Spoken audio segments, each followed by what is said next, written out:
Retour aux sources.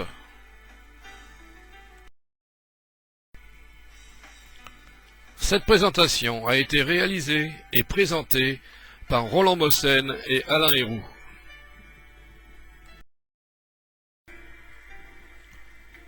Cette présentation est dédiée à tous ceux qui, à travers les siècles et en tout lieu, par leur foi et leur dévouement exemplaire, ont permis de contribuer à la réalisation de ce modeste diaporama.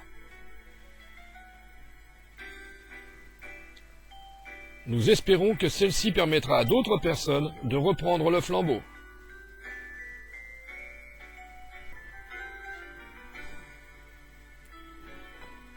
Le but de cette présentation: faire connaître qu'en tout lieu et à toute époque, des croyants ont eu à cœur de rétablir et de restaurer l'Église néo-testamentaire enseignée par Jésus-Christ.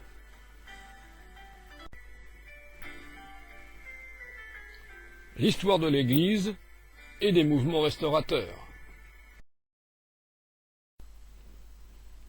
Une question.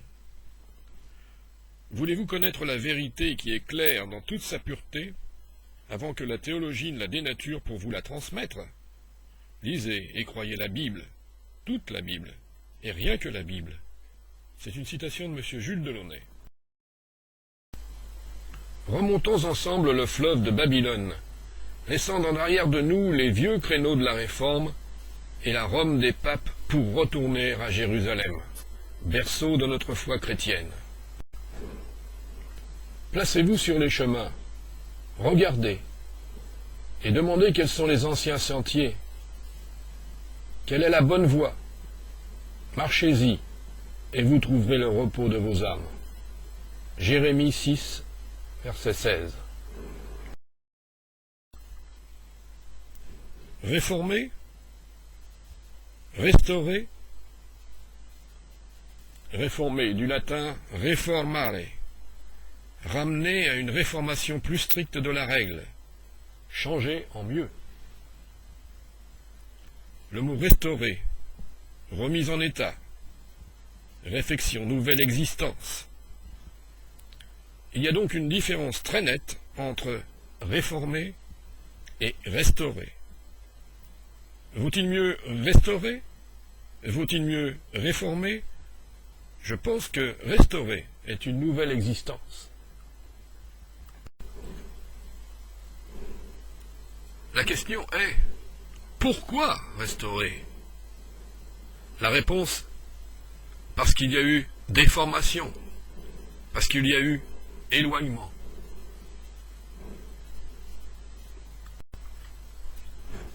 Cette image représente l'ensemble de ce qui sera présenté. La naissance de l'Église, les avertissements apostoliques, le début de l'éloignement de la vérité, la tentative de la restauration, mouvement de la réforme, mouvement de restauration mondiale. Comme nous le savons, l'Église a été fondée par Jésus-Christ, et c'est par le biais de ses apôtres qu'il nous transmet les avertissements suivants. Lecture de Actes chapitre 20, versets 28 à 32. Prenez donc garde à vous-même et à tout le troupeau sur lequel le Saint-Esprit vous a établi évêque, pour paître l'Église du Seigneur qu'il s'est acquise par son propre sang. Je sais qu'il s'introduira parmi vous, après mon départ, des loups cruels qui n'épargneront pas le troupeau, qu'il s'élèvera du milieu de vous des hommes qui enseigneront des choses pernicieuses pour entraîner les disciples après eux. Veillez donc, vous souvenant que, durant 3 années, je n'ai cessé, nuit et jour, d'exhorter avec larmes chacun de vous. Et maintenant je vous recommande à Dieu et à la parole de sa grâce, à celui qui peut édifier et donner l'héritage avec tous les sanctifiés. Voici un autre texte. Ce texte se situe dans la première épître de Timothée, chapitre 4, versets 1 et 2. L'Esprit le dit clairement: dans les derniers temps, certains abandonneront la foi pour suivre des esprits trompeurs et des enseignements inspirés par les démons. Ils se laisseront égarer par des gens hypocrites et menteurs, à la conscience marquée au fer rouge. Voici un autre texte qui nous vient de l'apôtre Jean, en 2 Jean 9 et 10, et voici ce qu'il nous dit. Quiconque va plus loin et ne demeure pas dans la doctrine du Christ n'a point Dieu. Celui qui demeure dans cette doctrine a le Père et le Fils. Si quelqu'un vient à vous et ne vous apporte pas cette doctrine, ne le recevez pas dans votre maison et ne lui dites pas salut. Voici un autre passage qui se trouve dans l'évangile de Marc, au chapitre 7, et au verset 7 à 9, 13 et 14. C'est en vain qu'ils me rendent un culte, en enseignant des doctrines qui sont que des préceptes humains. Vous abandonnez le commandement de Dieu, et vous tenez à la tradition des hommes. Il poursuivit. Vous rejetez bel et bien le commandement de Dieu pour garder votre tradition. Vous annulez ainsi la parole de Dieu par votre tradition que vous vous êtes donnée. Et vous faites bien d'autres choses semblables. Nous allons examiner maintenant quels sont les précurseurs de la Restauration. Voici 3 personnages importants qui sont des précurseurs de la Restauration. Il s'agit de Pierre Valdo, John Wycliffe et Jean Hus. Pierre Valdo, de Lyon, marchand et banquier prospère, fut amené à chercher le salut de son âme suite à la mort subite d'un de ses hôtes à une fête qu'il avait donnée. Il s'intéressa si vivement aux Écritures qu'en 1160, il employa des clercs pour en traduire certaines portions en langue romaine. Mais un théologien attira l'attention de Valdo sur des paroles du Seigneur dans Matthieu 19, verset 21, qui dit ceci. « Si tu veux être parfait, va, vends tout ce que tu possèdes, donne-le aux pauvres, et tu auras un trésor dans le ciel. Puis viens et suis-moi. » En conséquence, il remit à sa femme tous ses biens fonciers en 1173, vendit le reste et le distribua aux pauvres. Pendant quelque temps, il se consacra à l'étude des Écritures, puis en 1180 commença à voyager et à prêcher.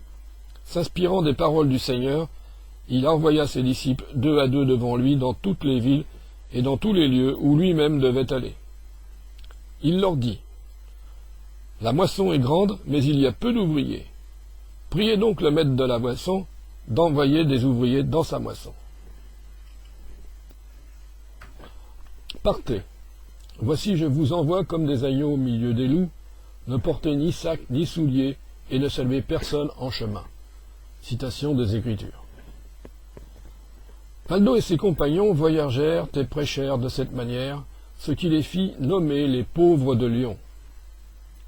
Leur demande en 1179 d'être reconnus par l'Église avait déjà été repoussée avec mépris au 3e concile de Latran sous le pape Alexandre III. En 1184, ils furent chassés de Lyon et excommuniés par un édit impérial. Dispersés dans les contrées avoisinantes, ils prêchèrent avec puissance. Leur nom, les pauvres de Lyon, devint une des multiples appellations de ceux qui suivaient le Christ et son enseignement. John Wycliffe, professeur à Oxford, se borna pendant longtemps à s'élever contre l'immoralité des moines et l'avarice des papes.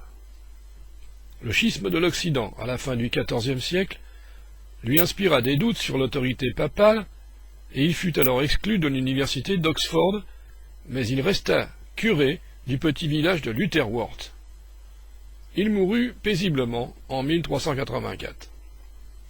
Pour lui, la Bible, seule, fait autorité en matière de foi. Il rejette la papauté et la tradition.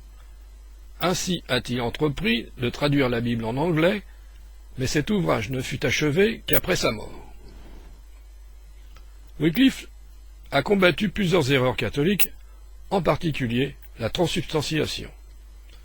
Ses disciples ont parcouru l'Angleterre, lisant et expliquant la Bible, et on les a flétris sous le nom de lollards, c'est-à-dire des gens qui parlent à voix basse. Malgré les persécutions, ils se sont maintenus jusqu'à l'époque de la Réforme. Jean Hus.